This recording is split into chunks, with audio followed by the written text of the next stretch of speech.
By the time the new season kicked off in August 1918, the tide of war had turned decisively against Germany. The spring offensive that briefly seemed to threaten Paris had fizzled out, having failed to make a decisive breakthrough. The arrival of American troops in April, together with starvation in Germany itself due to the ever-tightening British naval blockade, made it only a matter of time until the end came, although how quickly it would come was still open to question. As the Allies advanced, their ranks would contain yet more Celtic players. The Glasgow Observer reported on the 17th of August 1918, Celtic, at the opening of the new football season, find themselves compelled to provide substitutes for Dodds, Cringan, McAtee and McMenemy of last year's victorious 11, these players having followed Johnston, McMaster, Cassidy, Gilhooly, Ribchester and the others into the King's service. The reserve players and a quartet of youngsters from St Anthony's Govan will now get a chance to shine in Celtic colours and, for a beginning, will be asked to tackle the Hibs at Easter Road on Saturday. Jimmy McMenemy had not in fact joined the army, but had instead announced his retirement, citing knee trouble, and had taken a job in a munitions factory. Celtic had not seen the last of Napoleon in the hoops, but for the moment it appeared his incredible career was at an end. To replace the players lost to the army, Celtic never availed themselves of the services of players from other senior clubs, not even moving to secure their former captain Jimmy Hay, who turned out for Ayr United on loan from Newcastle. This stands in stark contrast to Rangers, who hoovered up the best of the players at a loose end due to the withdrawals of Dundee and Raith Rovers, and also picked up several loan players from English clubs. That summer, they also moved to acquire Davy McLean on loan from Sheffield Wednesday, a move which was not without controversy. With English League football suspended since 1915, players registered with English clubs were not allowed to transfer to Scottish clubs. They could only play on loan, and they could not be paid for their services. The idea that they would hop from club to club was also frowned upon. A meeting of the Scottish League on the 1st of August 1918 reversed their earlier decision to exclude Ayr United and Falkirk, again for the travelling convenience of the Glasgow clubs, and also made an announcement regarding English loan players. The Daily Record of the 2nd of August 1918 reported, "Thus a regrettable incident, which has caused much talk and been responsible for a lot of heartburning, has had a satisfactory termination. The decision, which was unanimous, I understand, is a popular one, I am certain. It was also decided that no player on the list of an English club be allowed to sign for a Scottish League club other than that which he assisted last season, without the sanction of the Transfer Committee." Right underneath that report, the teams to appear at the Rangers five-a-side tournament the following day were listed, and it was stated, "In the Rangers quintet appears David McLean of Sheffield Wednesday and 3rd Lanark. From all we hear, he is to be a fixture at Ibrox." 12 days later, the Coatbridge Express reported, "At a meeting of the Scottish Football League to be held tonight, Wednesday, the question of the transfers of certain players in Scotland bound to English clubs will be considered. Some of the officials do not approve of what may be designated as trafficking in footballers at the present time, although considering the professional aspect of the game, their contention is not altogether consistent. Among the proposed transfers which will be considered are D. McLean, Sheffield Wednesday, 3rd Lanark to Rangers; Walls, Portsmouth, St Mirren to Rangers; Miller, Tottenham Hotspur, Hibs to St Mirren; Graham, Woolwich Arsenal, Hamilton Accies to 3rd Lanark; S. Anderson, Bradford, Airdrieonians to Hamilton Accies. In all probability, these transfers will be approved." Waverley reported in the following day's Daily Record that the committee had decided not to interfere with any of these transfers unless a complaint was lodged, and all went through. As Celtic made do with junior recruits, Rangers would be strengthened further with seasoned professionals for the new season, and the prospects of regaining the title did not look promising. They started the season well enough and were unbeaten going into the Glasgow Cup final against Rangers on the 5th of October 1918, but against a powerful Rangers side they were well beaten, despite only losing the decisive goal in the final minute. The Glasgow Herald of the 7th of October 1918 reported, "Both clubs have given several of their best players to their country, But while Rangers have drawn upon various senior clubs for capable substitutes, Celtic have only slightly departed from their traditional policy of recruiting from the junior ranks. In making provision for the present necessities and letting the future take care of itself, the Ibrox club has scored. Those players who owe temporary allegiance to the Govan club have brought to it a wealth of experience which was invaluable in such a contest, and in comparison, the juniors serving under the Parkhead colours were unfitted by physique or experience to hold their own in a cup final. Thus, while two unbeaten teams appeared at Hampden, a casual glance sufficed to convince the observer that Rangers were certain to start first favourites and finish easy winners. From this Hampden disaster, things went from bad to worse for Celtic, a 1-1 draw with Kilmarnock at Rugby Park in their next outing, being followed up by a 3-0 defeat in the league at home to Rangers on the 19th of October. The Glasgow Herald of the 21st of October 1918 reported, "Rangers had very little difficulty in inflicting a second defeat on their Parkhead rivals. Indeed, no other result seemed possible when one team was up to war or pre-war strength, the other a veritable shadow of its former self." Rangers were now 4 points ahead of Celtic after 9 matches, and Man in the Know virtually conceded the title in his column in the Glasgow Observer of the 26th of October 1918. While admitting that the players who presently wear the club colours are doing their best to live up to the standard of their predecessors, it would be folly to compare Saturday's 11 with the team that will presently take the field, provided none of our soldier Celts meet the fate of poor Johnston. Just glance at this lot: Shaw, McNair, Dodds, McStay, Kringan, McMaster, McAtee, Gallacher, McCall, McMenemy and Browning. And then recall the 11 asked to hold their own with the collection of alleged light blues. I fancy it would be a blue lookout for the variegated division now masquerading as playing members of the same club if they were called upon to tackle a Celtic team that could not find places for Cassidy or Ribchester, for McGregor or Livingston. Until the clubs meet on a level in respect of being able to field their own players, it is merely foolish to look upon a cup tie or league game between the pair as anything more than marking time until the boys come home. Of course, the wartime victories of Rangers will count for something in the future when enthusiasts look up their handbooks and read that the City Cup and League Championship went to Ibrox in successive seasons. But at present, these things mean nothing. We have our eyes and thoughts fixed on a far bigger field than Celtic or Ibrox Parks. The only goal worth capturing lies Berlin way, and every football club has forwards in the rush for that goal, defenders too when the Hun takes it into his head to counter-attack, and every club, save one, is content to carry on the game of football in the same way, by simply marking time while their soldier players put it across the men of the goose step. The exception is, of course, Rangers. While the other leaguers are making the best of the material at hand, the Ibrox people are bent on making history with other clubs' players. When I see a Rangers team that includes Bowie, McDermott, Purcell and Aitken beat Queen's Park, I am reminded of one fellow challenging another to fight after carefully tying one of his opponent's hands behind his back, and you know how that fight would finish. How much credit would go to the winner? Just as much will go to Ibrox should the Queen's Oldham Sheffield division go through the league race without stumbling.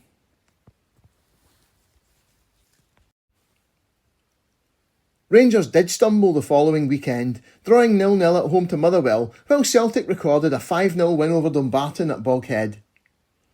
The match in Dumbarton was delayed by half an hour as both teams struggled to find 11 players, and Celtic loaned Tom McGregor to the Suns to enable the match to go ahead. Apart from the usual wartime reasons, there was another new factor behind this struggle to find players. The beginning of the flu epidemic, which would sweep the globe over the next 12 months and kill more people than were lost in the war, and several players were reported as suffering from its effects across all the fixtures that weekend. The match was notable for an outstanding performance from the veteran Alec McNair, only a couple of months short of his 36th birthday. Man in the Know wrote in the Glasgow Observer of the 2nd of November 1918, "Shaw was in danger of catching a fresh chill. McNair did his best to improve Charlie's circulation with a few back passes, and the old man showed other fancy touches that caused the Dumbarton people to say he is by far the best back they are likely to see for many moons. Yes, Alec was simply great. He treated the Boghead forwards as if they were so many schoolboys. Despite the 5-goal margin of victory, it had not been a vintage Celtic performance, and despite the presence of Shaw, McNair and Gallacher, it was a very unfamiliar Celtic lineup, including debuts for the left-wing pair of juniors Billy Mitchell and Pat Corcoran, while Adam McLean filled in at centre-forward. Man in the Know concluded, "It was a case of a moderate 11 meeting worse than themselves, of goals coming regularly because the losers' defence was easily pierced. Any respectable team would have run up almost as big a total against the scratch lot that represented the once famed Dumbarton."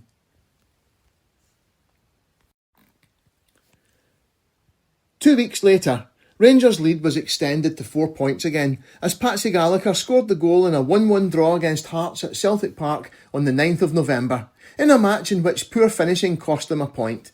Waverley writing in the Daily Record of the 11th of November 1918 that they created enough chances to have won the match 2 or 3 times over by the interval. Their prospects of regaining the title at this point looked remote, a fact Waverley bemoaned. That point, so unexpectedly collected by the Hearts at Parkhead, would be welcomed gladly at Tynecastle and in the East, and doubtless it would also cause many of the Ibrox faithful to chuckle. But to the non-club partisan, the man who enjoys a fight for the league championship, irrespective of who wins it, this latest partial Celtic failure is not altogether appreciated. In the regrettable absence of any other serious competitor, like your humble, nothing pleases the non-attached enthusiast better than to see the old firm, the greatest of all rivals, running neck and neck for the flag. As it is, the Rangers are 4 points ahead. By the way, the latest league championship banner was run up at Ibrox on Saturday, and if present indications count for anything, another glad rag will float proudly on the same pole a year hence. By the time most people read Waverley's column that day, the news had broken that the Germans had accepted an armistice that would bring fighting to a halt at 11 a.m. that morning, and 4 long years of war were over. The end had come suddenly, with Germany descending rapidly into chaos as its armies retreated in disarray. Starvation haunted the country due to the British blockade, and when the Kaiser ordered the High Seas Fleet to sail into the North Sea, the sailors at Kiel mutinied and he was forced to abdicate. There was little celebration in the country. Too many men had been killed, too many families in deep mourning for that. The end of the war did not mean a quick return to football for the players in khaki. It would be many months in some cases before they could all return to their clubs, and Celtic lost further ground in the league in a 3-1 defeat to Motherwell at Fir Park on the 7th of December 1918, with an unfamiliar-looking line-up of Shaw, McNair, Livingston, McAvoy, Cringan, Brown, Corcoran, Barber, McCall, McLean, Browning. The Glasgow Herald reported on the 9th of December 1918, "The Motherwell players did not make the mistake of overestimating their Parkhead opponents. They merely treated the ex-champions as an average 11 and proceeded to reduce them to mediocrity.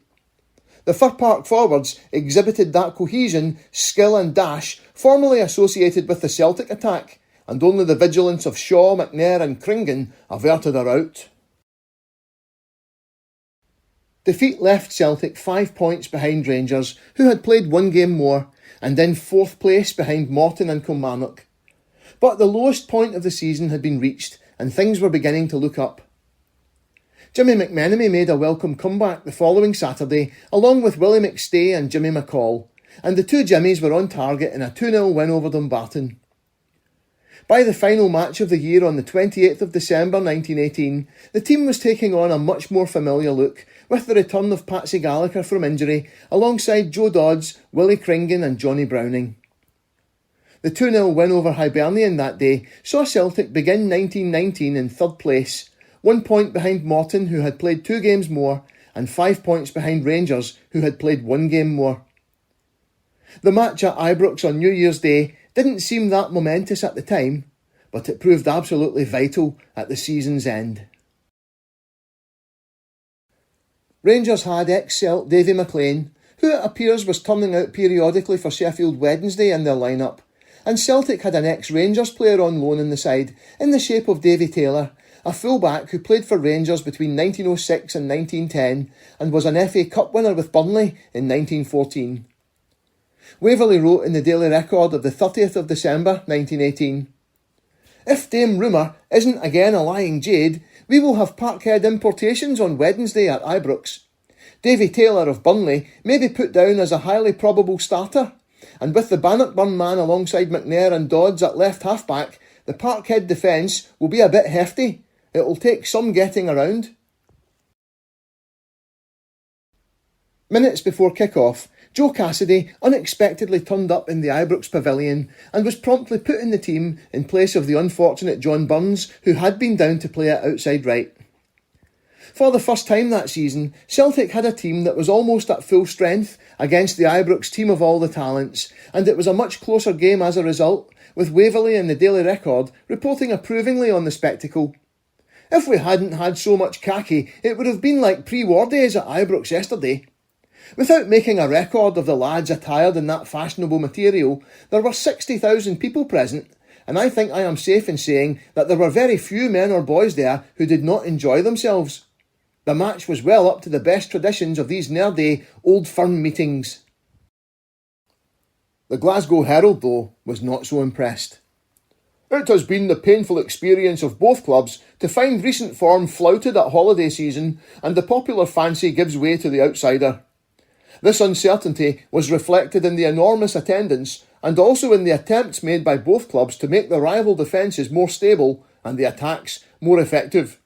Success attended the inclusion of Taylor, Burnley on the visiting side, but it cannot be said that Cassidy, Archibald or Brown were improvements on the players supplanted.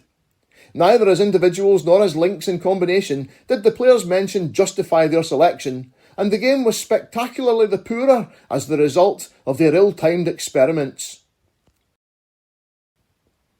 In a hard-fought, evenly contested 90 minutes, both sides scored when they had most come under pressure, Jimmy McMenemy opening the scoring for Celtic shortly before half-time. Waverley reported, "Two men share the credit for this Celtic success, Cassidy and McMenemy.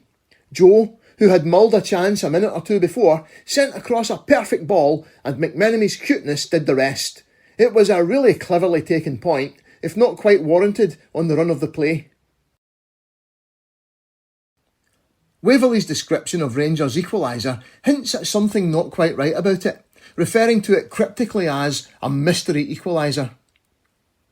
"The ball seemed perilously nearly over the line, close to Shaw's left-hand post, when the Ibrox master forward hooked it in somehow.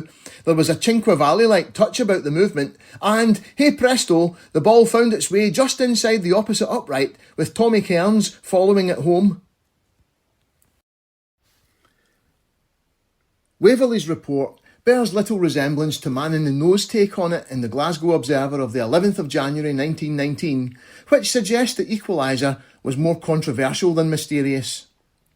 "Everyone on the pavilion, Celt, Ranger and neutral, made certain that the ball had gone over the Celtic goal line for a goal kick, but the linesman on that side of the field took a very different view, literally and otherwise, and got the referee to give a flag kick, and it was off this corner that Bowie equalised. One hesitates before blaming an official paid to be impartial. Still, there were other incidents in this game that made this equalising goal business a most regrettable affair. On play, the Celts did not deserve to win. A goalless draw hit it off to perfection, but the fact remains that McMenemy put them in the way of winning, and the equalising goal came from a corner kick that ought never to have been claimed. The Rangers directors were unanimous in saying that it was an unfortunate decision. This is not mentioned here to explain away the loss of a point. 1 point was all each side was worth, but I repeat that once Celtic took the lead, they ought never to have lost it in the manner they did.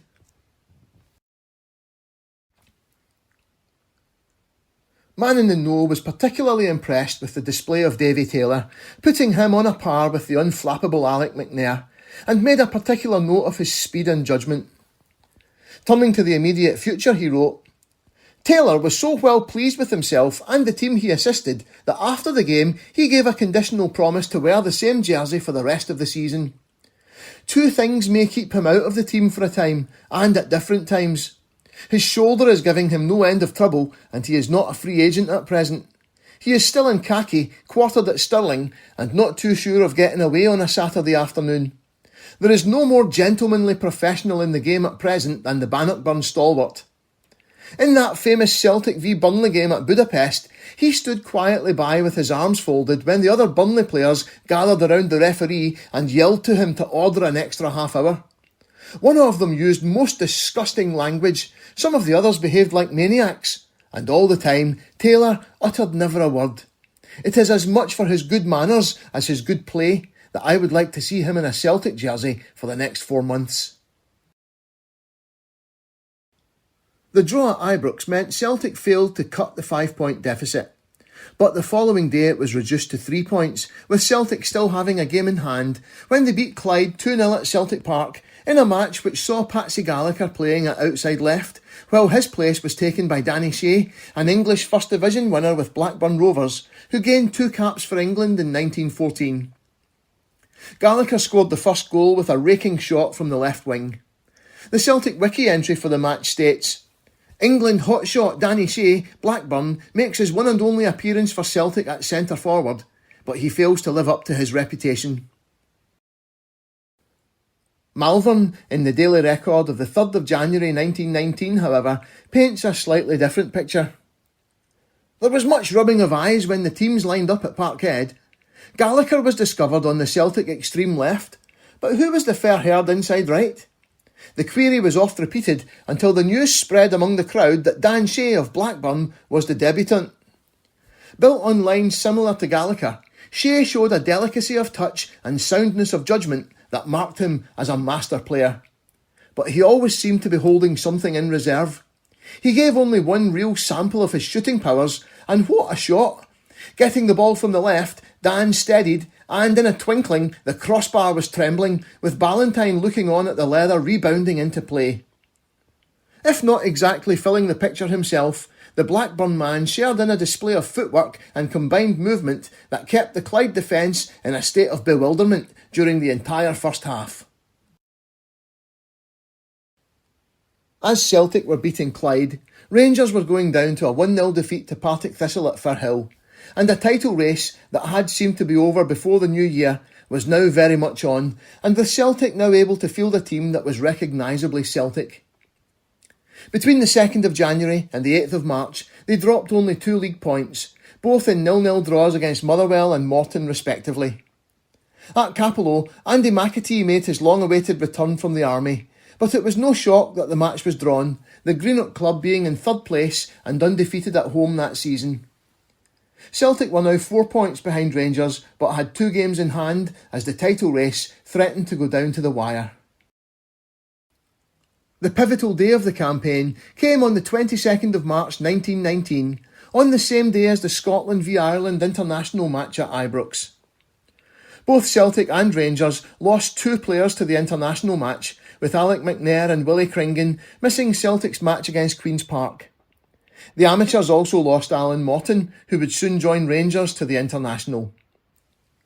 Joe Cassidy grabbed a double in Celtic's 2-0 win, while Rangers were held to a 1-1 draw away to Ayr United.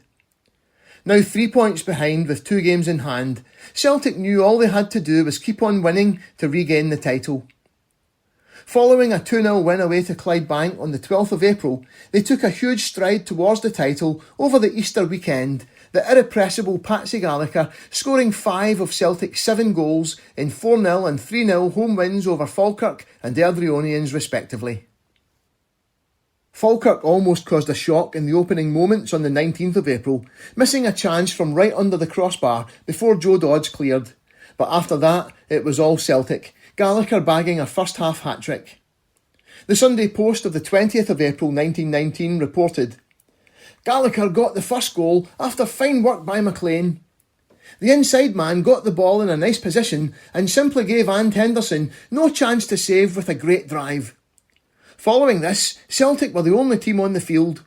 Falkirk was outpaced and outplayed. Celt's game was like their pre-war work and beautiful to witness.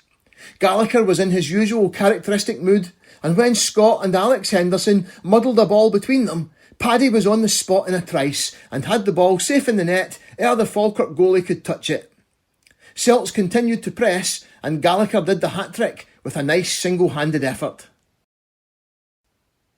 Jimmy McCall added a goal of his own to put the match well beyond Falkirk by half-time, and Brigadier reported in the Daily Record of the 21st of April 1919.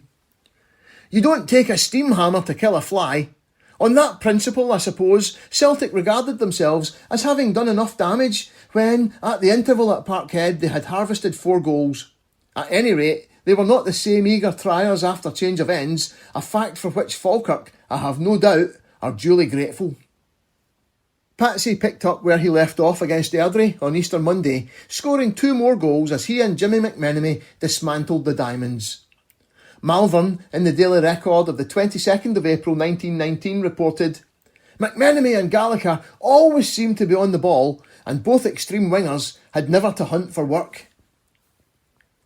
Gallacher's second goal was the highlight of the day, a typical slaloming effort as he cut through the defence before finishing deftly. Malvern described it. "Then Gallacher treated the Paradise faithful to one of the dazzling runs they dearly love. Side-slipping Summers, Patsy as neatly hopped round both backs and left the helpless Bernard to go into the corner of the net for the ball. It was a characteristic Gallacher goal, and the crowd did cheer." This was an understated description compared to that of Man in the Know in the Glasgow Observer of the 26th of April 1919.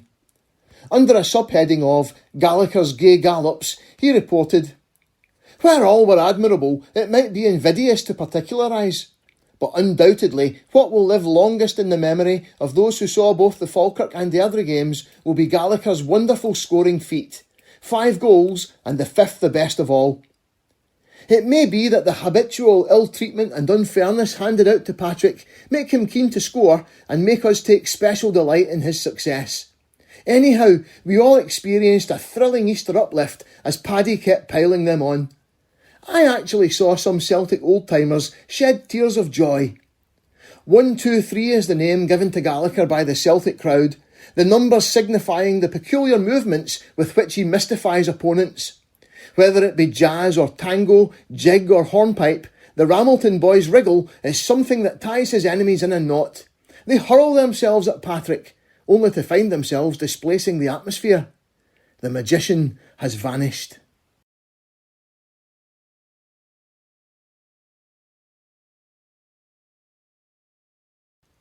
There now remained one big obstacle in Celtic's path to the title.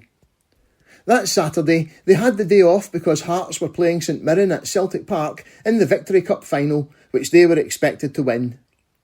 Man in the Know was not feeling too confident about Celtic's prospects for their visit to Tynecastle on league duty on Monday the 28th of April.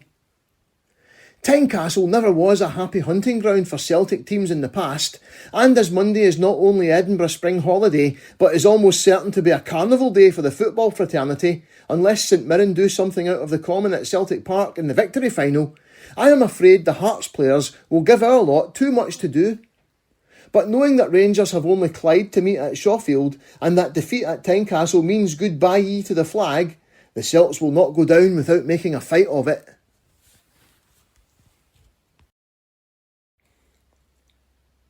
As it turned out, the Victory Cup final couldn't have gone any better for Celtic, finishing 0-0 after 90 minutes and St Mirren running out 3-0 winners after extra time. It put a very different complexion on Celtic's trip to Tynecastle by the time Waverley previewed the match in the Daily Record of the 28th of April. After their gruelling in the Victory Cup final, the Hearts won't be in the fittest of fettle to tackle the fresh Celtic in the holiday game at Tynecastle today. The chances of a Parkhead win here, and in the Championship, are thereby increased.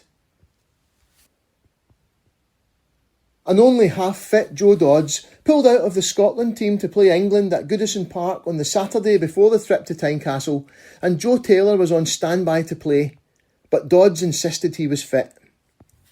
Man in the Know's admiration for Davy Taylor reached new heights, as he explained in his column of the 3rd of May 1919.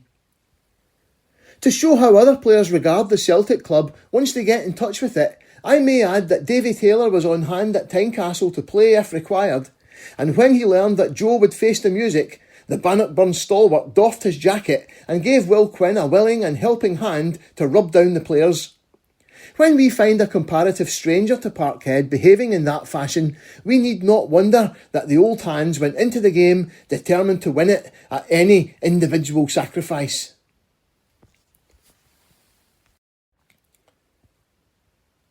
Snow fell heavily in Edinburgh the night before, but it was cleared away in the morning and the pitch was in good condition, although it was bitingly cold. Celtic turned in an utterly dominant performance for 80 minutes at Tynecastle that afternoon, and the star performer was outside right Andy McAtee, whose powerful running destroyed the Hearts' defence. Donovan wrote in the Daily Record of the 29th of April 1919, "McInally and Gallacher opened out nicely, and McAtee did exceptionally fine work on the wing. Time and again, Andy sent over a ball that put the Edinburgh defenders into a tangle." The winger opened the scoring with a scorching free kick from a tight angle after he had been fouled near the corner flag, with a little help from the hapless Hearts goalkeeper. Man in the Know reported, "Andy did as he pleased with the Tynecastle defence, sent over as many stone-dead centres as should have had the points safe in the first 20 minutes, and when he found the inside men slow to respond, started to count on his own. His goal was a remarkable one. From the touchline, a long way out, he fired in a free kick, one of the double-took kind that Black met with both hands and yet could not prevent bulging the net. Only Andy could have got such power behind a 60 yards drive." McAtee also had a hand in Jimmy McCall's first goal after half an hour. Donovan reported, "Obviously Black was having a nervy day. His best save was one from Gallacher 15 minutes before the interval. A corner resulted and a beautifully placed ball from McAtee was hustled into the net by McCall." With Patsy Gallacher having struck the crossbar earlier in the half, a 2-goal lead was scant reward for Celtic's dominance, and 5 minutes into the second half, McCall scored a third for Celtic, running from his own half, outpacing 2 defenders and finishing emphatically with a powerful shot. It was described by Donovan as a capital effort, and by Man in the Know as the best goal of his career. Celtic continued to attack, and McAtee again struck the woodwork for Celtic, and with 10 minutes to go, it looked all over. Waverley wrote in the Daily Record, "When I left late in the second half to catch my train to Glasgow, they were 3 goals ahead and value for every one of them. Indeed, so much superior were the ex-champions, leaders now of this season's competition, that it is difficult to understand how the by comparison punchless Hearts came so near to making up the leeway." Andrew Wilson pulled a goal back for Hearts with 9 minutes remaining, shooting past Shaw from 20 yards, and 3 minutes later, after he was brought down by Willie Cringan just outside the box, he drove home the free kick to make it a very nervous closing 5 minutes for Celtic, although it appears they saw it out without incident, Donovan writing, "Would the Hearts score again in the 6 minutes left? They tried hard, but were never very like attaining their object. When all is said and done, however, Celtic thoroughly deserved their win. In every department, they were the sounder lot and had a distinct pull at half-back."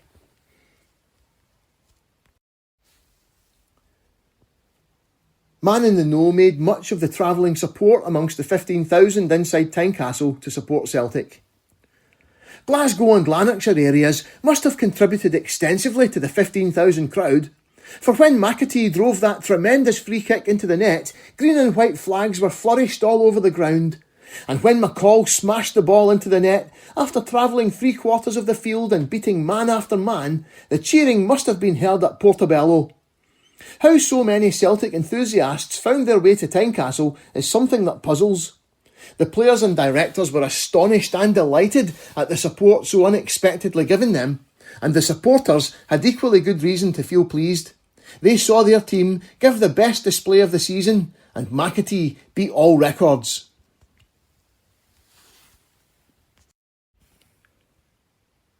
A point ahead of Rangers, all that remained now was for Celtic to take care of Ayr United on the 10th of May 1919. There was a match at Celtic Park that day, but it did not involve Celtic. Earlier in the season, a fire had destroyed the grandstand at Shawfield, so Clyde requested the use of Celtic Park for their final match against Rangers, which Celtic readily agreed to. It promised to be a tense day all round, with Rangers heavy favourites to beat Clyde, but what would Celtic do at Ayr? In his preview on the morning of the games, Waverley wrote in the Daily Record, "You know, of course, that the Celts lead Rangers by a point, and that they, like the other members of the old firm, have a match to play, and both are from home. Celtic are at Ayr, Rangers face the Clyde at Parkhead, which field has been given the Shawfield people free, gratis and for nothing. The gift, for gift it is appreciated very highly.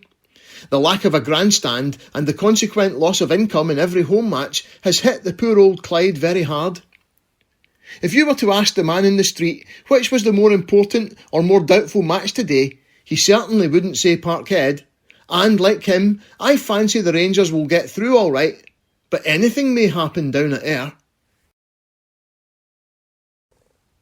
Ayr were the last team to have taken a point from Rangers, and their resurgence that season mirrored Celtic's recovery from a poor start as players returned from the war.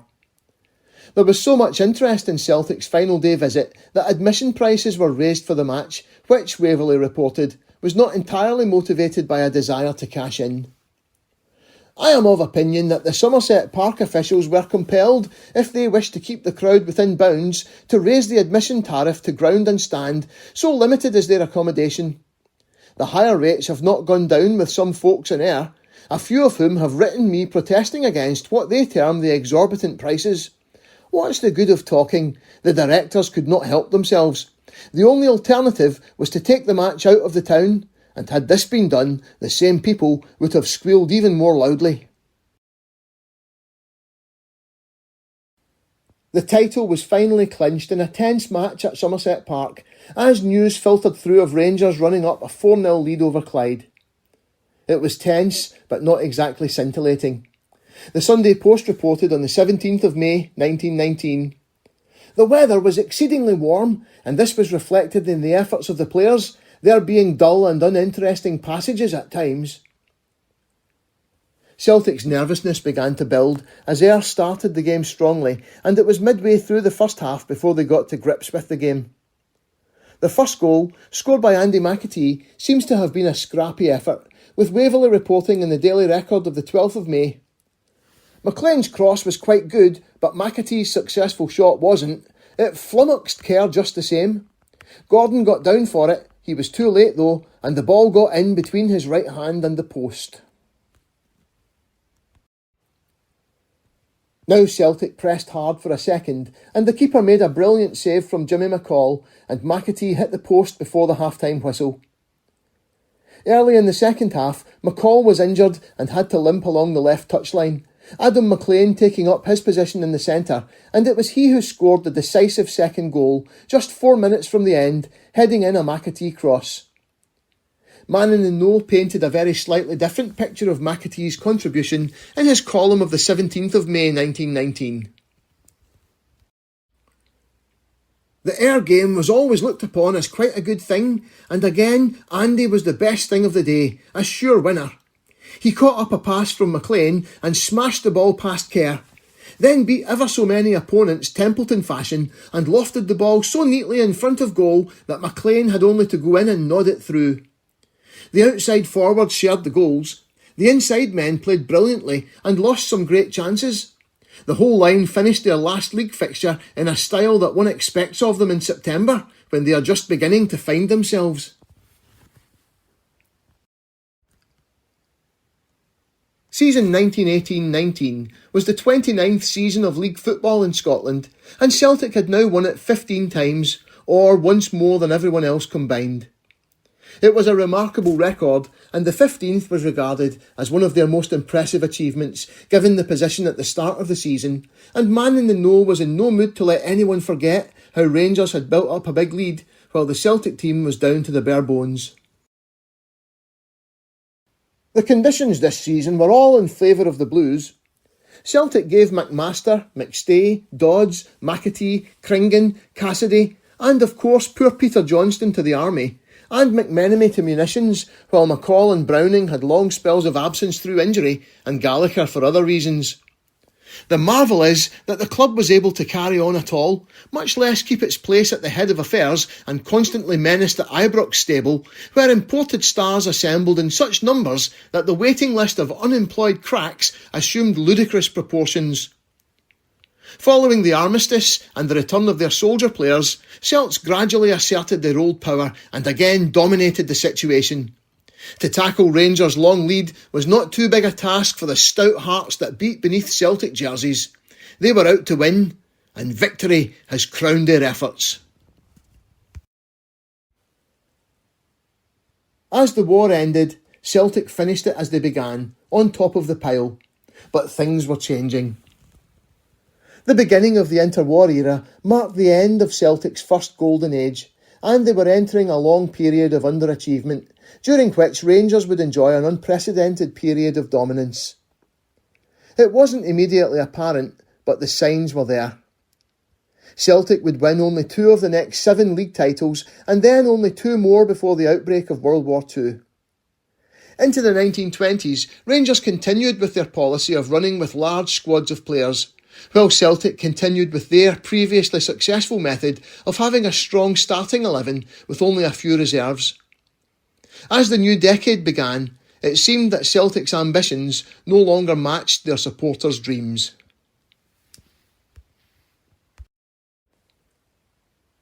In July 1919, Celtic signed up yet another promising youngster from St Anthony's Juniors in the shape of 19-year-old Tommy McInally, who in season 1919-20 gave every indication of becoming the long-awaited successor to Jimmy Quinn.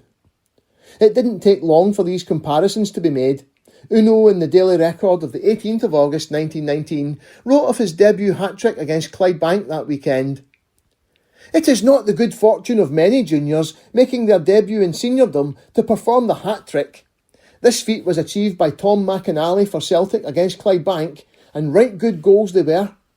A colleague has hinted that the St Anthony's boy may prove the legitimate successor to Jamie Quinn, and I think he is right. If the boy keeps his head, he will rise high on the football ladder. It was to be a source of deep regret over the next decade that McInally, unfortunately, did not prove capable of keeping his head. With the youngster scoring goals for fun, Celtic started the season on a winning run. But as McInally was establishing himself, Patsy was running afoul of the SFA after an ordering off against Raith Rovers at Celtic Park on the 30th of August 1919. In an otherwise routine win, through 1 goal from Gallacher and 2 from McInally, the mighty Atom was given his marching orders midway through the second half in an incident that was much alluded to in the papers over the next couple of days, but giving not a lot of detail. The Daily Record match report of the 1st of September 1919 didn't even mention it. The Dundee Courier reported that day. There was a particularly nasty incident in the game after 20 minutes of the second half had gone, when Gallacher and Martin were sent to the pavilion. Martin played the cell outside the line. Blows were struck, and the referee had no option but to march them off. The barracking of the ruling official was not sporty, as he interpreted the rules correctly. There was little fuss made over the incident, and the winning run continued, including a 1-0 win over Rangers in the Glasgow Cup on the 6th of September. But on the 18th of September, Gallacher was called before the SFA's Rough Play Committee and was suspended for 14 days and fined £25. The Raith Rovers player involved, a trialist whose name in fact was Willie McLean, was merely censured for the incident. The Glasgow Observer commented on the 20th of September 1919. Those who witnessed the incident at Parkhead were under the impression that Gallacher was unfairly treated by McLean and that only a saint could have kept his hands and temper down under such great provocation. However, it is bad enough to lose Gallacher for 3 weeks, since that is what till 1st of October amounts to, as there is the Holiday League match at Cathkin on the 29th of September, in addition to the City tie with Queen's Park on Saturday and the league game with Clyde on Saturday week. Unless the SFA show clearly how Gallacher was at fault and his opponent blameless, one cannot be blamed, writes Man in the Know, for thinking that it is now up to any player to slam Gallacher and damn the consequences. The suspension was bad enough, but within a week it emerged that a threat was now hanging over Gallacher that the SFA had tried to keep out of the press. The chairman of the committee had informed Gallacher he would be suspended sine die if he appeared before them again. A furious man in the know wrote in the Glasgow Observer of the 27th of September 1919. Somebody will keep on tripping, hacking, nagging him. Referees will not go out of their way to protect him, and when he turns on his tormentor, they say even a worm will turn, Patsy will be turned off and turned down. The SFA subcommittee, by their stupid threat, have placed themselves, a player and his club, in a very awkward position. They have bound themselves to punish the smallest offence with the most vindictive sentence it is possible to give. For, as already stated, Sindai stands for a month or 10 years, for all time, if Carlton Place thinks fit to have it that way. I do not envy Gallacher's position. Any fourth-rate player can chivvy him into losing his temper, and the SFA have told him they will be coming to him when that happens. The threat of a Sindai suspension would loom over Gallacher for the next 6 years. But fortunately, next time he appeared before the committee, in May 1925, they seemed to have forgotten about it. Without their talisman, Celtic defeated Queen's Park in the Glasgow Cup, then Clyde and Third Lanark in the league, scoring 10 goals for the loss of only 3 in the process. With Gallacher back in the side, they won the Glasgow Cup by beating Partick Thistle in the final on the 4th of October. In a lacklustre match at Celtic Park, during which Tommy McInally had to play in defence, while the injured Willie McStay played on the left wing, the cup was won by a Tommy McInally goal, described by Waverley in the Daily Record of the 6th of October 1919 as uncanny. It appears the youngster lobbed the ball into the net with an overhead kick that caught the Thistle keeper completely unawares. While the Glasgow Herald dismissed it as a fluke, Man in the Know put it down to the impetuosity of youth in his column on the 11th of October 1919. Most junior forwards attempt some extraordinary things in the way of beating an opponent. They bring off little stunts that are effective because so unexpected. But when they are a few years at the game, they become more orthodox in their passing and shooting. Only a junior would have lofted the ball over his own and the goalkeeper's head, as McInally did. An old hand would have brought the ball down, wheeled round and let fly on the turn. The young centre tried a shorter and more direct road and met with no obstacle, at least the ball did not. A surprise goal won a surprisingly tame final, and as Celts deserved any goal that might be going, no great harm was done the losing team. At this point in the season, Rangers were 3 points ahead, but had played 3 games more, and all seemed well. Patsy Gallacher now had a rival for the affections of the Celtic support, but reminded them of his charms with a hat-trick against Hibernian in a 7-3 win at Celtic Park on the 11th of October, while McInally missed a penalty, but took his tally to 20 for the season with a double. International football was suspended during the war, and Patsy, at the age of 28, finally won international recognition, being selected to play for Ireland against England in Belfast in their forthcoming match on the 25th of October 1919. Man in the Know's column in the Glasgow Observer of the 18th of October suggested he had chosen to represent Ireland rather than Scotland, but by the rules of the time he was not eligible to play for Scotland, having been born in Donegal. In any case, our Celtic partisan was delighted with the prospect. Queen's Park are due at Parkhead that day, so I don't suppose the Celts will claim Gallacher if he cares to cross over and show the Belfast people something new in the way of trick football. The trouble with Patsy is that he takes risks, and there is always the danger of his getting knocked about in an international where goals, not good play, are wanted. He will not lack admirers if he cares to make the trip. The Celts have no more enthusiastic friends than the real Irish of Belfast. Every New Year's Day, a number of them come over for the Celtic Rangers game and return delighted with the boys, win, draw or lose.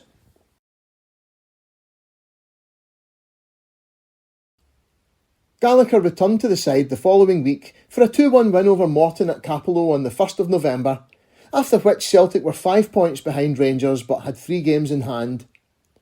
A glance at the league table, though, shows that there was possibly not a lot of cause for optimism. Rangers had scored 46 goals to Celtic's 32 and had conceded only 8 to Celtic's 13. November and December 1919 would prove catastrophic to Celtic's hopes of retaining the championship, drawing 5 and winning only 3 of their next 8 matches before the new year. Tommy McInally's scoring touch seemed to have deserted him, and the only bright spot in this period was a 5-0 win over Motherwell at Celtic Park on the 6th of December 1919, Gallacher and McInally scoring 2 goals apiece, and the other scored by recent signing, outside right Charlie Watson. After a run of 4 drawn games, the atmosphere on the terraces was becoming fraught as Rangers, by no means firing on all cylinders themselves, remained 5 points ahead at the end of the month. Criticism was raining down on the players, and Man in the Know felt moved to call for some perspective in his Glasgow Observer column of the 29th of November 1919, bitterly bemoaning that a new breed of fan were more interested in their coupon coming up than in supporting their team. One is compelled to touch on this distasteful subject after hearing some of the things said at Parkhead on Saturday. Not this season have Celts shown prettier football. Rarely have Gallacher, Cassidy and McCall played better by their clever footwork. But because they did not get any goals, there were so many rotters, not one of them worth a place in a juvenile team. That was about the mildest thing one heard said about certain players. The genuine Celtic supporter was put out by his team's failure to score because it meant a point, one rung of the league ladder broken, Celts just that much away from the top. Now, if the Celts had been making their first bid for first place, instead of their having made that position their own more than a dozen times, one could have understood their following being upset. And even looking at the matter in that light, how were Rangers faring against a lot of raw amateurs at the very time a well-paid lot like the Thistle were holding out at Parkhead? For the 4th time this season, the all-star combination failed to get in a blow. They were no more successful at Hampden than at Motherwell. The all-conquering Light Blues have already been twice at Parkhead this season and have yet to score. Clyde defied them in a league game, Celts outed them in a cup tie.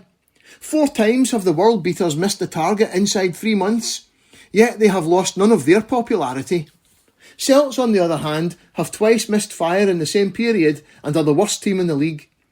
One would expect a little consideration for players who go from the second Saturday of December in one year until the last Saturday of November in the following year with only one league reverse. But it seems the Celts must never draw or lose. They are expected to go on winning all the time, not for the good of the game, but for the benefit of the coupon expert.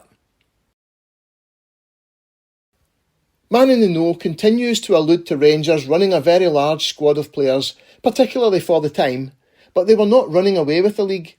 It was Celtic's own failures in front of goal that was keeping them behind the Ibrox club, and the Motherwell win was followed by 2 goalless draws in succession, and the mood was not helped by rumours of a big money move to England for Patsy Gallacher. A correspondent in the Sunday Express reported on the 14th of December 1919, "Not so long ago, I mentioned that there was a chance of Celtic losing Gallacher, their tantalisingly clever forward.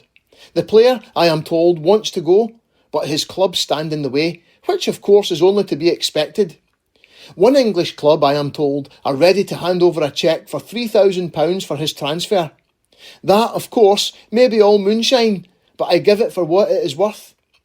Gallacher's style of play would be admirably suited to the English conditions, and taking a line through other sums paid for lesser lights, he would be cheap at the above figure."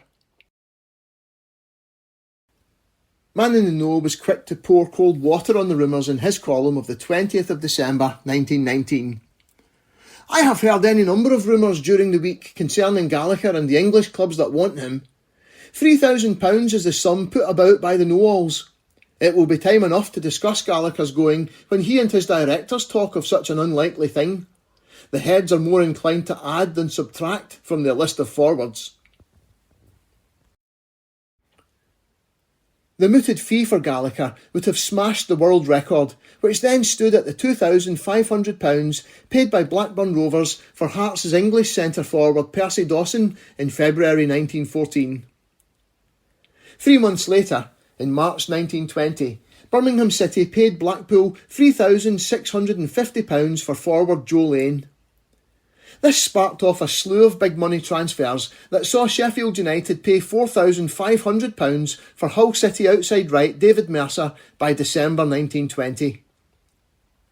Whether the Celtic board would have been inclined to sell Gallacher or not, the chances of it happening reached zero when Patsy was injured in the league match against Dumbarton at Boghead on the same day Man in the Know insisted there was nothing to the story. The match was notable for the robust approach taken by Dumbarton, and early in the match Gallacher was injured. Cessnock reported in the Daily Record of the 22nd of December 1919, "Early in the game at Boghead, I thought we were to be in for a lot of trouble, and the referee had to interfere on many occasions.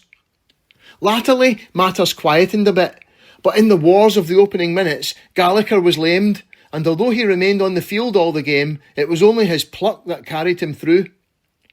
While I congratulate the home team on a good display, the injury to Gallacher upset the whole Celtic machinery. With the little fellow on, I think the Celts might have got the other point as well." The full extent of Gallacher's injury was not immediately apparent. The Sunday Post of the 21st of December 1919 reporting he had gotten a twist. Playing at outside left for most of the match, Gallacher limped heavily and had little influence on the game. Cessnock suggested a draw was about the right result, but reported on an incident when Celtic were robbed of a scoring chance by the referee. "There was one incident to which I must refer. That was when McInally went through and was called up by the referee, who granted a free kick to the Parkhead Brigade. Mac was fouled certainly, but he was able to go on, and with no one but Miller to beat, had the mortification of hearing the whistle go. The unoffending side was certainly penalised." As another point was dropped, and Celtic fell 6 points behind a Rangers side who had played 2 games more, Man in the Know in the Glasgow Observer of the 27th of December 1919 bemoaned the approach taken by Dumbarton, which had cost Celtic dearly.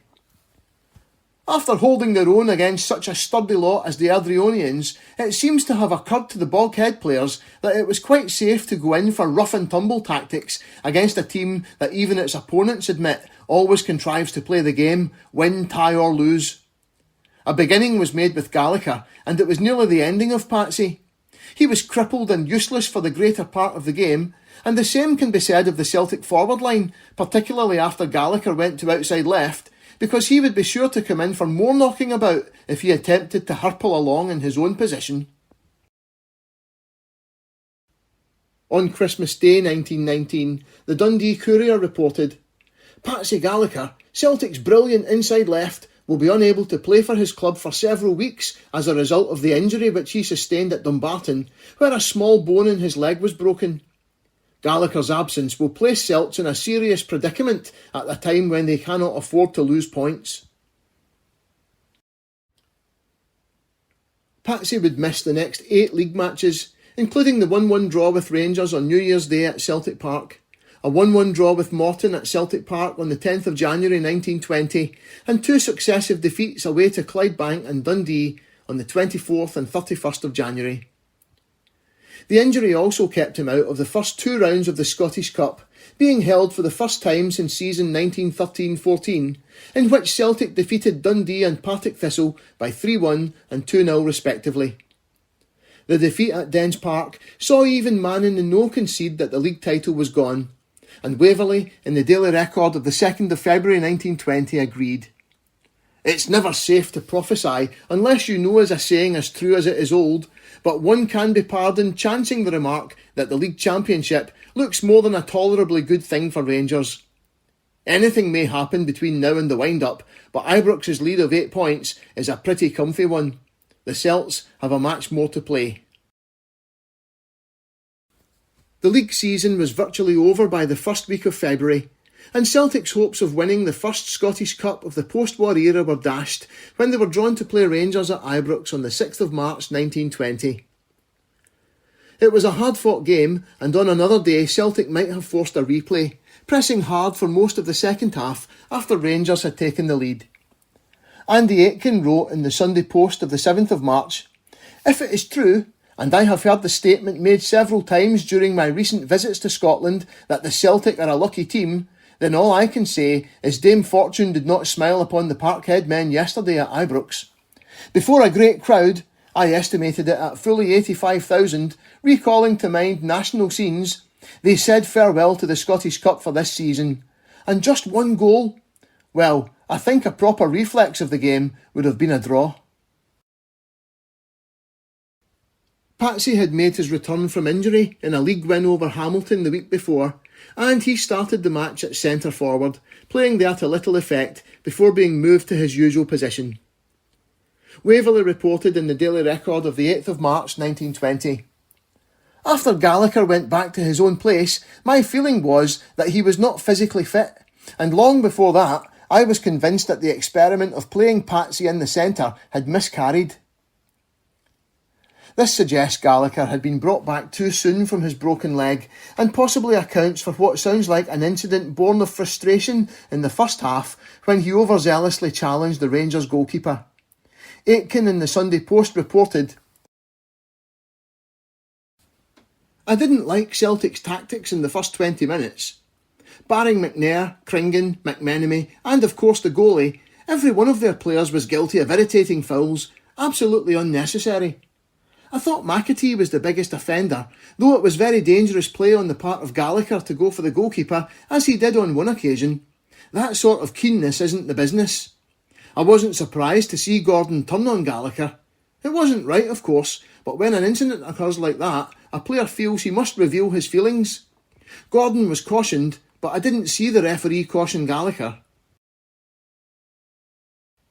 The referee was a stickler for the rules, with many of the players on both sides complaining that they never got going for his whistle, and from one of these decisions to award Rangers a free kick, they scored the only goal in the second half, a cross into the box being missed by the Celtic defence and turned back in for Muirhead to shoot home. The referee then enraged Celtic by disallowing a Joe Cassidy goal for an infringement in the build-up. Andy Aitken in the Sunday Post thought it was the right decision, but Waverley seemed far more doubtful in the Daily Record.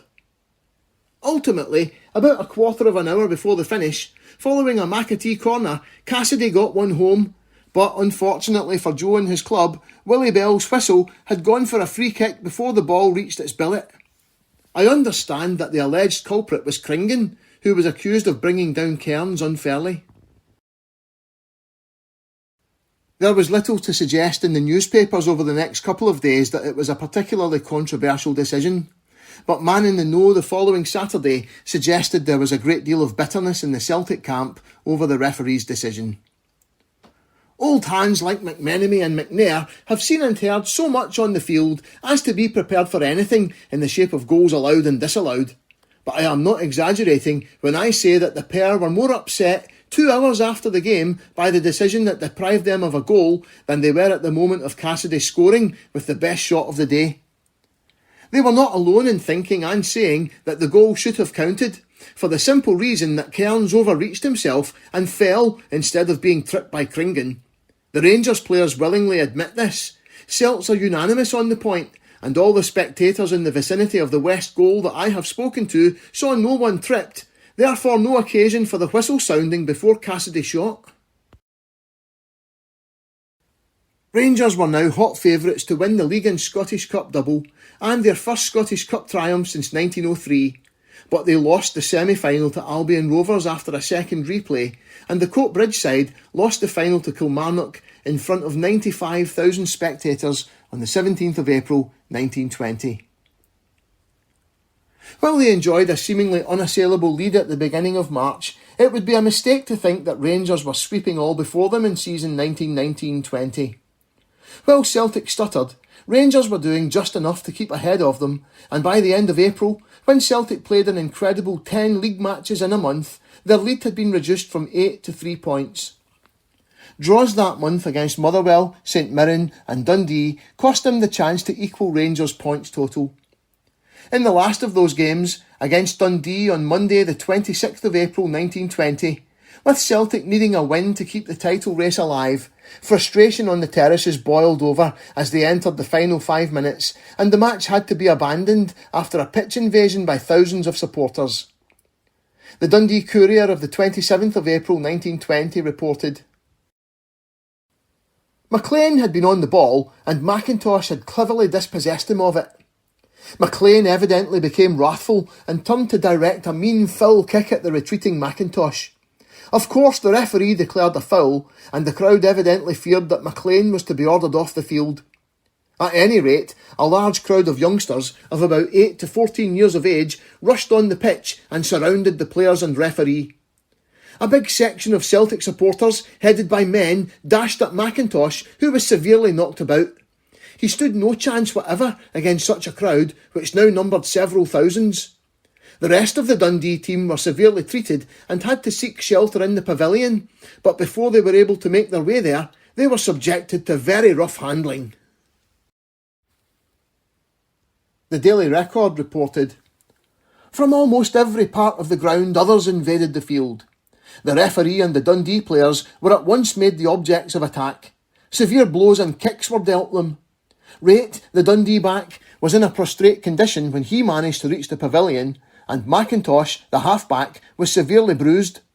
The referee sustained a cut on the face from which blood flowed.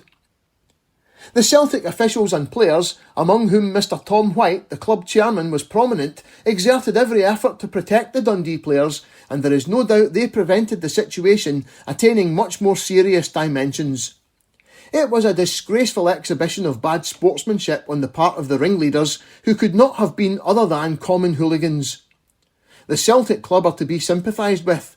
They were the helpless victims, along with their visitors from Dundee, of a class of hanger-on who should never be allowed inside a football ground, but against whom, unfortunately, no measures are possible." Man in the Know, while not exactly trying to play down the seriousness of the disorder, blamed it mostly on the youngsters who had started the invasion, in his column in the Glasgow Observer of the 1st of May 1920. "Since the iron railing disappeared, the small fry has become unpleasantly conspicuous at Parkhead. Not content with free admission, they burrow below the turnstiles. This vast army of tiny ragamuffins has made a practice of dashing across the field and capturing the reserve terracing in front of the Grant stand. It was from this coign of vantage they launched their attack on Monday night. There was no reason for the invasion, for after Lavery, the tactics of Raitt and Nicol seemed almost mild. McLean had been in contact with Rawlings, and the whistle had sounded for a foul when, to everyone's astonishment, the pitch was suddenly black with an army of small but amazingly impudent boys. A few adults of the hooligan class followed, and in an instant players and officials were surrounded by a surging mob. From the press box, one could see how valiantly the Celtic players strove to protect the Dundonians. I saw McNair seize and throw aside a madman who was striking at the referee. The whole incident was causeless and meaningless, but to outsiders it can only appear in a sinister aspect. Thus is every club at the mercy of the slum element which revels in wild disorder and violence."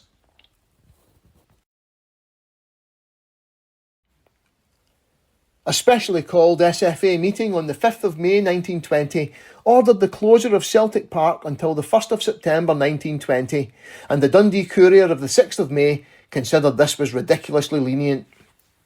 The Celtic club got off rather lightly last night at a private meeting of office bearers of the Scottish Football Association, who met to consider details of the break-in at Parkhead on April 26th, a few minutes from the finish of the Celtic-Dundee encounter. After hearing the case, it was decided to close Celtic Park from May the 5th till September the 1st. As the football season is practically over, the Celtic officials have good reason to congratulate themselves that the penalty was no more severe. It only means that 3 league matches will be played off next season ere Parkhead can be declared playable. So the first full season of league football after World War I ended with Rangers taking the title, while Celtic had to settle for the 2 City Cups, winning the Glasgow Merchants Charities Cup by beating Queen's Park in the final on the 15th of May 1920. The most satisfying victory that month, though, was the win over Rangers in the semi-final at Ibrox on the 8th of May, when, without Gallacher, a young Celtic side beat their more experienced opponents, and one of the youngsters exacted retribution on Rangers captain James Gordon for his treatment of Patsy in the league match. In an incident that saw a player from each side sent off late in the game, Brigadier wrote in the Daily Record of the 10th of May 1920. "The whole thing was absolutely unnecessary. Watson may have been the aggressor, But surely a player of Gordon's experience should have known how to handle such a situation without going to extremes. When the referee got hold of the affair, the two were having it out in good old-fashioned bare-knuckle style. Craig came over and also took a hand in the new game, and he was lucky to escape the fate of his clubmate. Gordon did not wait to be ordered off, but went of his own accord. He forestalled the inevitable. Watson had to be persuaded, more or less vigorously, that the game could not go on with him in it, so it was 10-a-side after all. The refusal of the young outside right Charlie Watson to leave the field might be explained by the possibility he may not have thrown any punches at Gordon. Man in the Know, in a colourful piece in the Glasgow Observer of the 15th of May, wrote approvingly of the actions of Watson's young teammate, Jock Mackay.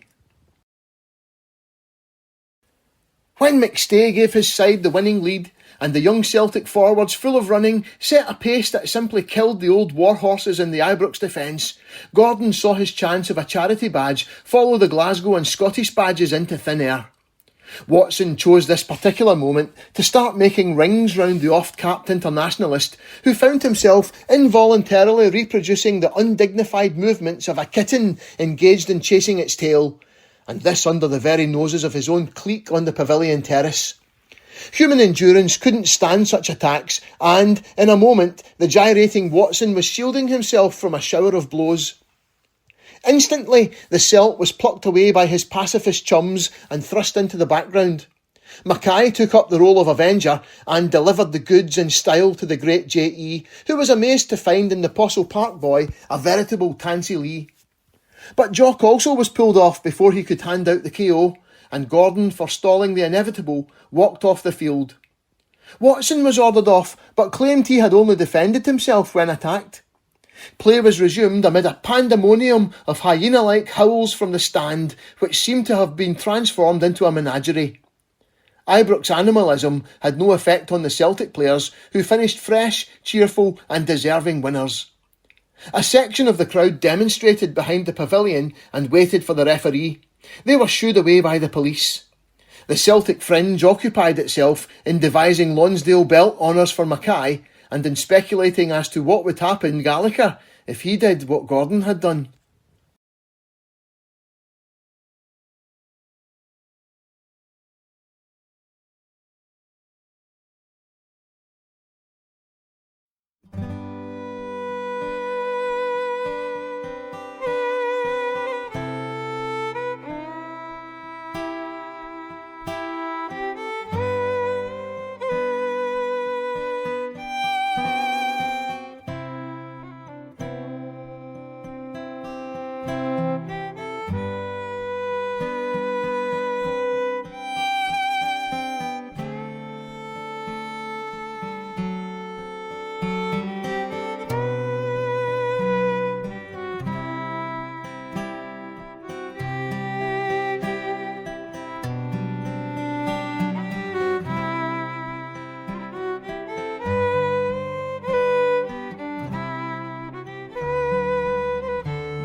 The build-up to the second replay of what was becoming an epic Scottish Cup tie could have been better for Celtic, who lost 3-0 at Cowdenbeath on the Saturday, 2 days before heading to Ibrox. They had travelled to Fife without Patsy Gallacher and Adam McLean, who were both injured, and Willie McStay and John McFarlane, who were both representing the Scottish League against the English League at Goodison, accompanied by Willie Maley. Man in the Know on the 21st of March 1925 dismissed the defeat as a trifle not worth worrying over, given their recent gruelling schedule and the enforced absences, although he was very uncomplimentary about young reserve Edward Corrigan, making one of only a handful of appearances for the first team. St Mirren had a more relaxed build-up, and there appeared every chance of their spoiling hopes of Celtic advancing to a semi-final meeting against Rangers. The Sunday Express of the 15th of March 1925 reported, "Now that St Mirren and Celtic are to meet on neutral ground, the question as to which will play in the semi-final is very open. I still fancy Celtic. St Mirren, having no match yesterday, return to Seamill on Wednesday and come back tomorrow, no doubt fit to fight for a kingdom." Patsy was celebrating his 34th birthday as Celtic travelled to Ibrox, and Man in the Know noted it was played on St Patrick's Eve, with many fans already getting into the mood. "Shamrock was extensively worn among the 50,000 crowd at Ibrox on Monday when the Celts celebrated St Patrick's Eve in hearty and suitable fashion."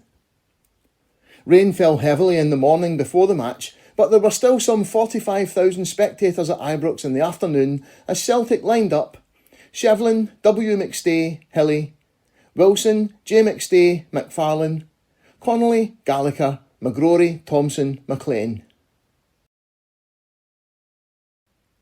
Neither of the two matches so far had provided classic cup-tie football, although the replay at Celtic Park had at least provided a couple of goals to entertain the fans, and the third was no different. Waverley reported in the Daily Record of the 17th of March 1925, "Undoubtedly, the best of the trio of games played in this memorable and profitable fourth-round Scottish tie was the middle one, that carried on for 2 hours at Parkhead last Tuesday. The first one at Paisley wasn't a thriller, but undoubtedly the rubber which decided the issue at Ibrox yesterday was the most unsatisfactory of the three. First-class play was at a discount. True, the swirling wind made ball control difficult, but I attribute the scrappy nature of yesterday's display more to the fact that they were meeting for the third time. Some of them were very nervy. They seemed frightened to try their hands at construction. There was ever what I might call a cat watching a mouse touch about the proceedings." The Glasgow Herald, which rarely had a good word to say about Celtic, reported on the 17th of March that St Mirren dominated the first half with the wind behind them. "Gillies missed a fine chance of scoring after about a quarter of an hour's play.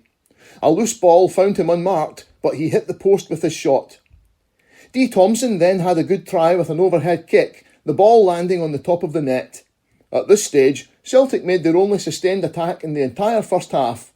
They forced 3 corners, but the nearest they came to scoring was when Gallacher headed narrowly past."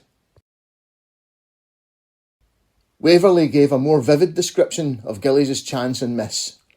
"And what a chance Gillies had! Right on the goal following a free kick, the little fellow had Shevlin at his mercy. But instead of shooting through, he hit the base of an upright, the same that Findlay battered against later, and the ball was scrambled away somehow. What a let-off!" After the interval, Celtic had the benefit of the wind and scored the only goal of the game on 62 minutes, with Jimmy McGrory keeping up his record of a goal in every round. Waverley described it in the Daily Record. "It happened thus. 17 minutes after the second half had started, Parkhead Thompson had contributed a nice wee run in centre. Celtic had certainly had the better of things thereabout. They had the wind behind them now, and Connolly, getting another chance, made a right good job of it. His centre was perfect, and Bradford, hampered a bit by Findlay, was beaten by a McGrory header. The goalkeeper should have come out for the cross, I thought. Still, it was quite as good a goal as it was unexpected." About 10 minutes from time, McGrory almost added a second. Man in the Know reporting, "McGrory came again and barged into Newbiggin, whom he beat. Bradford came out, but Jim saw a clear road and drove the ball towards an empty goal. Just on the line it was stopped by a saint, who had miraculously dropped from nowhere at the supreme moment." As the game edged towards the final whistle, there was just time for one last moment of drama as the tie ended in anger and controversy. In the dying seconds, Archie Gillies was played through on goal, pursued by John McFarlane, who with a despairing challenge brought him down on the edge of the penalty box. Inside or outside was the question, and after a great deal of theatrical checking of marks left on the turf by the players' boots, referee Peter Craigmile awarded St Mirren a free kick inches outside the box. The St Mirren players were incandescent about the decision and refused to take the free kick, leading to a tense standoff. Having already noted in his introduction that the Saints were poor losers and their childish behaviour in the last minute would have discredited a parcel of schoolboys, Man in the Know reported, "The Saints would have none of it. A penalty or nothing was their demand, and they unanimously declined to touch the ball which Peter had placed for the free kick. It was an absorbing and dramatic scene as the teams stood facing each other in silence. For almost a minute nobody moved. Then Craig Miles' difficulty was solved by the automatic expiry of time, and he whistled the finish of the game. But supposing the thing had occurred when some considerable time remained for play, there is a problem for your careful consideration." It was a hugely controversial end to what had been a hard-fought tie, and once again Celtic had failed to really impress as they progressed to the semi-final. The Daily Record and Glasgow Herald both considered Celtic fortunate to have gotten past St Mirren, Waverley describing them as an unconvincing winning side. As usual, it was left to Man in the Know to defend Celtic. At no time during the series were Saints on the lead, either in scoring or on play. Celts were top dogs throughout, and if they took a long time to prove their superiority, they did so unmistakably at the finish. They tried to play football throughout and opposed tactics and method to the happy-go-lucky horseplay and rough stuff which seems to be the stock in trade of the Paisleyites. But even he was forced to admit, the form shown by our men in the thrice-played St Mirren tie won't do for Hampden, not by long chalks. As Celtic prepared for the semi-final tie against Rangers at Hampden, in a sense, the fourth-round tie against St Mirren wasn't over yet. Celtic still had a league fixture to play in Paisley against a St Mirren team nursing their wrath to keep it warm, and when the day arrived 2 weeks after the cup final, they would make the most of the opportunity to exact revenge, and their anger was taken out on Patsy Gallacher in particular.